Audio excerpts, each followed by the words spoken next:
این واژه مادر خیلی مقدس است. فقط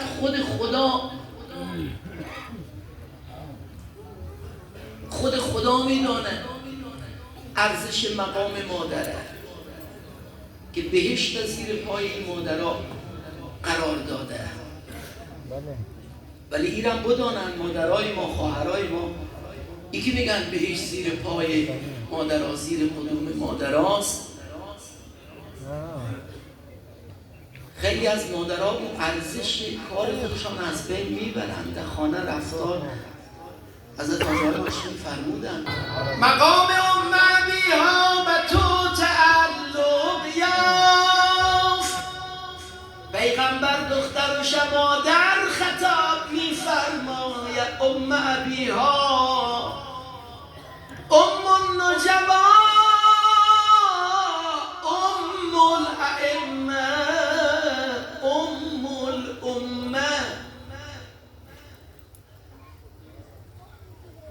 مقام ام ابیها به تو تعلق یافت، توی هرای اطهر. سلام ای مادر، نشسته حور و ملک پای درس چادر تو.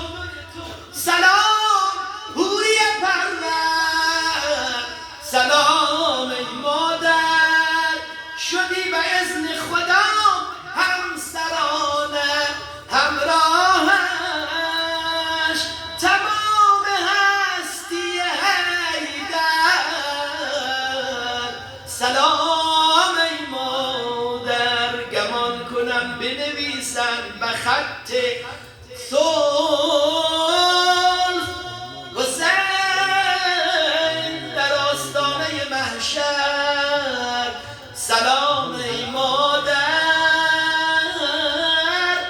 خبر رسان به خدا و بشارتش زیباست.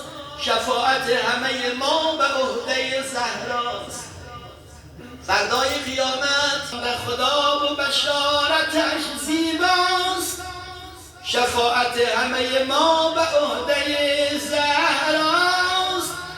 شب زفاف لباس عروس میبخشی، چنین زکات فقط کار نو عروس علیست.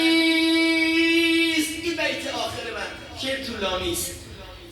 بروی مهر نمازت نوشته این جمله، بیبی جان مادر بروی مهر نمازت نوشته این جمله، علی امام من است و برای شیعه ولیست.